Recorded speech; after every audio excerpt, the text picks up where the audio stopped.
you. You're finally awake. Skyrim is a fantasy action RPG that was released towards the end of 2011. It has been immensely popular, and if such a thing as a video game canon existed, it would undoubtedly be part of it. In the decade since it originally came out, it has been re-released and remastered so many times and on so many different platforms that even the studio makes jokes about it. Also coming soon to Etch-a-Sketch, Motorola Pagers, and your Samsung smart refrigerator. It's even on Alexa. Alexa, download Skyrim. The game has also had a very active modding community, where people made subtle improvements to boost the graphics, improve the quality of life, or to stretch the game to its limits. Shoot those trains out of the sky! Oh god, a surprise werewolf attack! I should have expected this! Get in there, babe! Yeah! One mod was so successful, it was even made into its own standalone game. Skyrim has players explore an expansive landscape, clear out dungeons, level up abilities, find or craft better equipment, all so that they can eventually confront a world-destroying antagonist in order to save everyone. In the game's plot, once defeated dragons that had been at war with humanity have mysteriously returned to threaten the land. Your character is unique, a Dragonborn, which means that they possess the body of a mortal, but the blood and soul of a dragon. This allows them to take on the power of dragons by absorbing their souls after killing them. So the major premise of the game revolves around your character extinguishing the dragon threat in order to save the inhabitants of Skyrim while they were already in the middle of a civil war. But perhaps the story isn't entirely unique. What if the reason so many people found it so compelling was because it was in some way familiar? Maybe Skyrim was more than just a typical power fantasy, but carried with it the echo of the oldest story, resonating with mankind's deepest hidden and forbidden desire. Those familiar with my previous Hidden Meaning Of videos will remember how we contrasted two competing worldviews in order to understand both the hidden meaning of the 2014 Lego movie as well as the video game Subnautica. How both pieces of entertainment took ancient stories, inverted the heroes and villains, and retold them as allegories, reinterpreting the stories from the perspective of the villains. In the Lego movie, it was an upside-down retelling of the Garden of Eden. The Kraggle was the forbidden fruit, which allowed the main character to become like God, granting him special knowledge, where he is then able to break the rules of the Lego world by repurposing pieces to build without instructions. He goes on to lead a rebellion against the Lego world's creator, preventing the man upstairs from succeeding with his 3-day plan to permanently restore everything to its intended design. When the Lego world's creator is defeated, he repents and is redeemed by his own creation. In the Hidden Meaning of Subnautica, we talked about the biblical story of the war in heaven between the angels, where Lucifer was defeated and cast down to earth. In the game, your character is cast down to a planet and trapped by quarantine. Once there, you collaborate with an ancient Leviathan in order to heal the planet of its sin-like corruption and earn your way into ascending back to your place in the heavens. Well, Skyrim contains another of these ancient stories, but this one is about the end times, prophecies of the apocalypse, and a final confrontation. More specifically, it's about the return of Christ and the rise of the Antichrist. The big question being, who will the game depict as the hero, and who will it depict as the villain? Since there are so many overlapping concepts that were covered in the previous two Hidden Meaning Of videos, in order to avoid repetition, we're going to go straight into the game's analysis. If you find yourself having trouble tracking some of the ideas, I recommend watching the timestamps from the previous videos that will be listed in this video's description. So all that being said, let's begin. Within the first few minutes of the game, your character's execution is interrupted by the main antagonist, an ancient dragon called Alduin. Throughout the game, we gradually discover that Alduin was the first dragon, the firstborn of the god of time. He is described as he who came before all others and has always been. It is said that his existence predates the creation of the material plane itself. He is worshipped as a creator and a destroyer. Legend is that he destroyed the last world in order to begin the current. This makes it easy for us to compare him to an earthly incarnation of the Demiurge. He is also known as the World Eater, a harbinger of the apocalypse, and he himself is also worshipped as the god of time. So we can compare him to Cronus, Saturn, and Father Time. But what's significant in the game isn't just that Alduin has appeared, it's that he has returned, having been gone for several thousands of years. It was prophesied that this would happen when humanity is in chaos, which is appropriate being that Skyrim is in the middle of a civil war. Additionally, Alduin goes around resurrecting other long-deceased dragons who were his servants. To understand the hidden meaning of his character, in the real world, who else is worshipped as the earthly incarnation of God, whose followers are waiting on his return with the promise of resurrection after death? As mentioned earlier, the player is a Dragonborn, a mortal who possesses the blood and soul of a dragon. This gives them the capacity to have the same powers as dragons, such as the ability to breathe fire. This is only if they can shout the correct words in the dragon's language. In the world of Skyrim, when dragons use their power, they're actually just speaking their native tongue. You could say that if dragons were fighting and breathing fire at each other, that they're actually only debating. If one possessed a deeper knowledge of the meaning of the word for fire, it could communicate or demonstrate that power with greater strength to win the argument, so to speak. Their powers aren't limited to breathing fire either. There are a good number of other abilities, which the player learns from writings on stone walls scattered throughout Skyrim. When a dragon is killed, their soul is absorbed into the player, which allows you to unlock the meaning of the dragon shouts written on these stone walls. But where did the Dragonborn come from? How did any of the humans learn to become like the gods, knowing good and evil, or rather, knowing the language of the dragons? Well, predictably, an ancient serpent taught it to them, when another dragon, known as the Old One, led rebellion against Alduin, the god of time. Where would you go to find this ancient dragon who grants otherworldly knowledge to humans? To the birthplace of mankind. However, unlike the Garden of Eden, guarded by angels with flaming swords, Skyrim's inversion is the opposite. We find that the throat of the world is a mountain guarded by a snow troll and treacherous icy storms.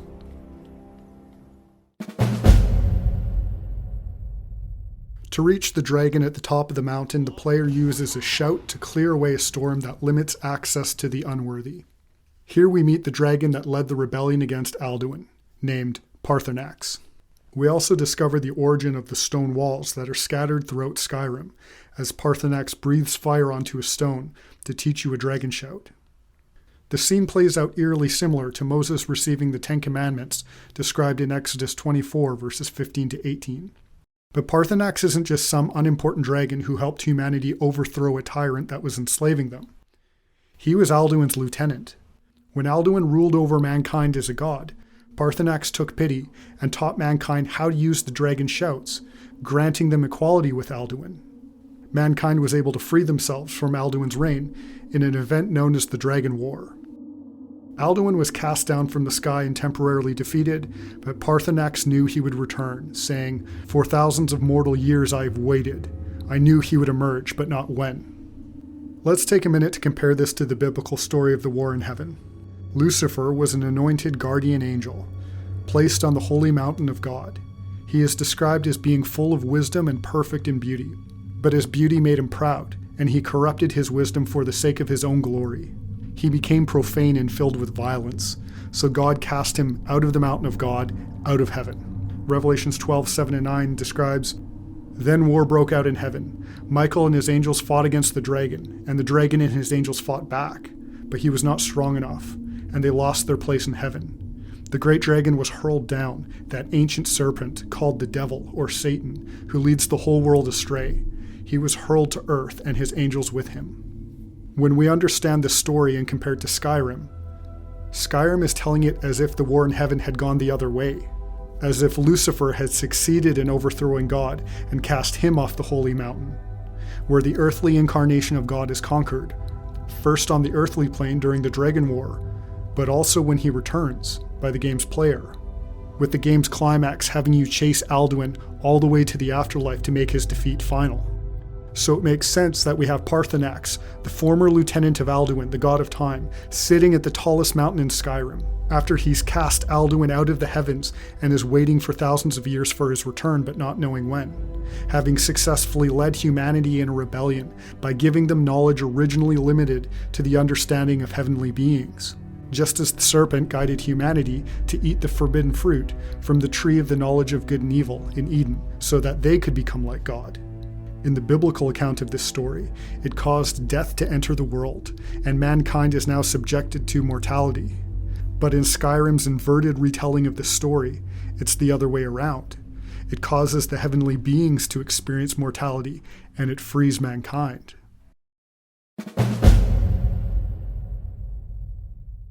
During the Dragon Wars, when Parthenax taught mankind how to shout the words of dragons, mankind created the first ever shout made solely by mortals. Embittered by the suffering and death they had experienced at the hands of Alduin, they concentrated their knowledge of their torment into a shout called Dragonrunt, which forced any dragon to understand the meaning of mortality, a concept so incomprehensible to immortal dragons that it tears at their soul and grounds them from flying, making them vulnerable.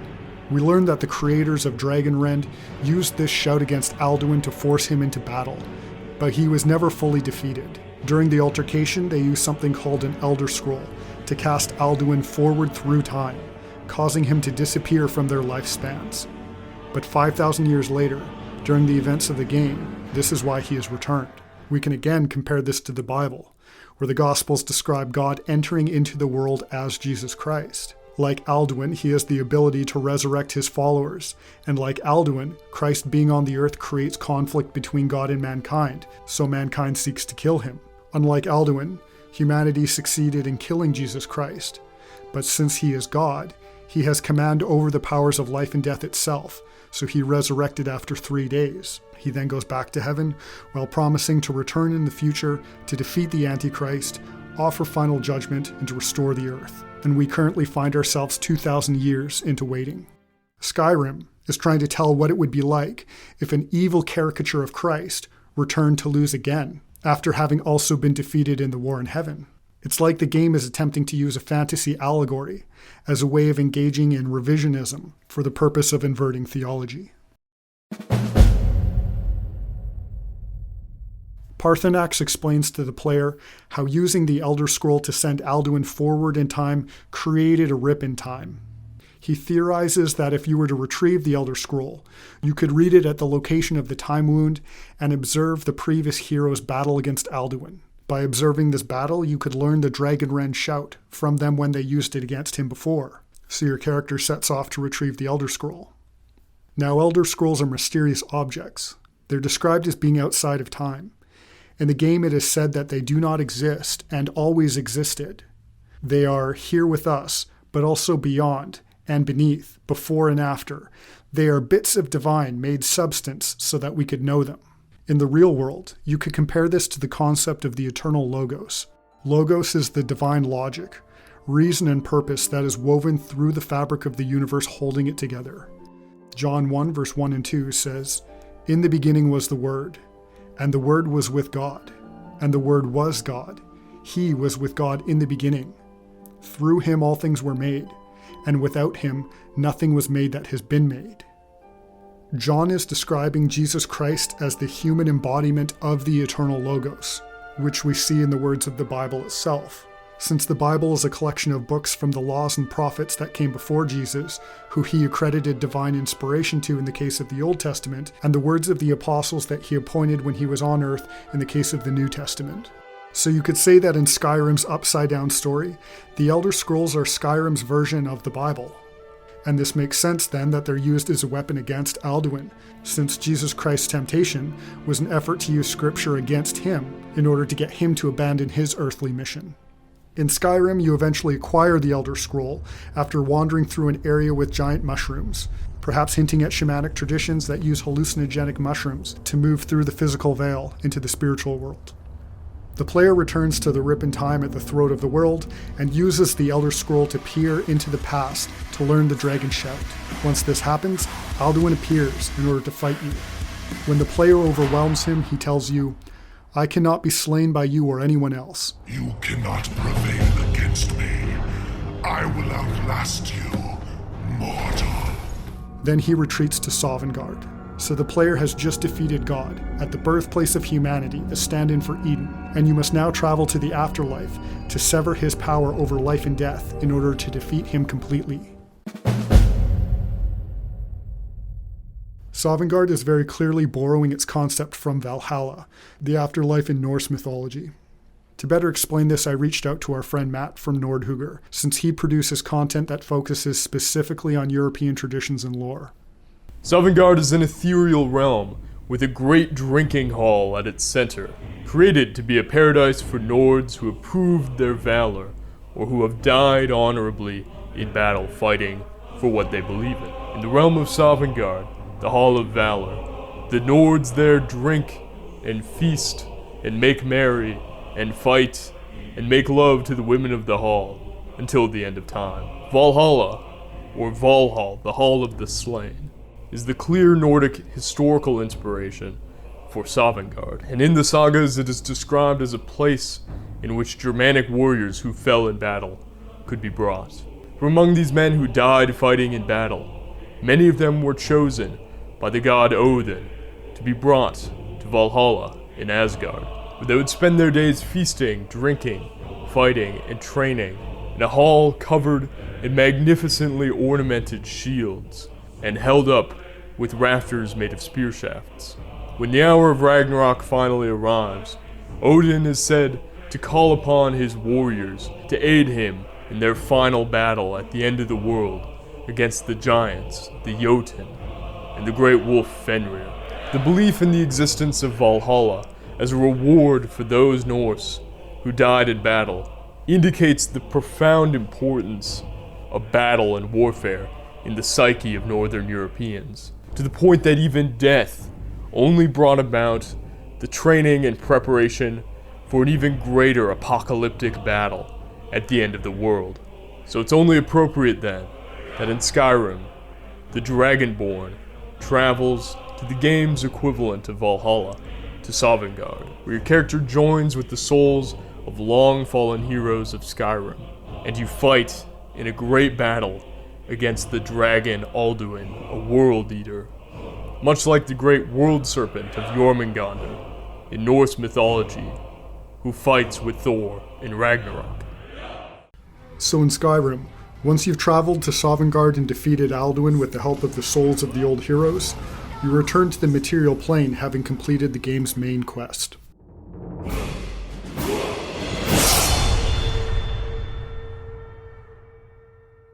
Now let's summarize everything that we've covered so far, and how the game's main plot elements are a point-for-point inversion of the Christian gospel. In the Bible, we have the only begotten Son of God enters into the world to redeem humanity from our fallen nature because he loves us. Now the inversion of this would be an evil God hates humanity. Well, in Skyrim, we see that the god of time's firstborn son, Alduin, is a brutal tyrant who subjugates humanity.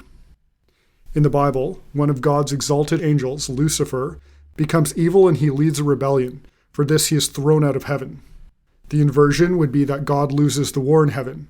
While in Skyrim, Alduin's lieutenant Parthenax transforms his own nature through meditation, and he leads a rebellion against Alduin, and Alduin is defeated. In the Bible, the ancient serpent, who's Lucifer the devil, offers forbidden knowledge to become like God, knowing good and evil. This causes sin and death to enter the world, and mankind is then subjected to mortality. Well, the inversion would be that mankind would be elevated and God would become mortal. Well, in Skyrim, the ancient dragon Parthenax gives humans knowledge that grants them equality with the dragons and makes Alduin mortal. In the Bible, Christ is executed on a cross. He resurrects after 3 days, returns to his Father in heaven, and he's then prophesied to return, and no one knows when this is going to be. The inversion would be that Christ never died or never resurrected. In Skyrim, Alduin was never killed. He was just thrown forward in time, where he's prophesied to return, and no one knows when. In the Bible, it says that during a time where there are wars and rumors of wars, the Antichrist will be given authority over the world, until Christ returns to defeat him. Well, the inversion of that would be that the Antichrist defeats Christ. In Skyrim, the Dragonborn ends the civil war by uniting the land, and he then confronts and defeats Alduin. In the Bible, Christ returning indicates the creation of a new earth. The inversion of that would be that the Earth is unchanged. And in Skyrim, the end of time is prevented with Alduin's defeat.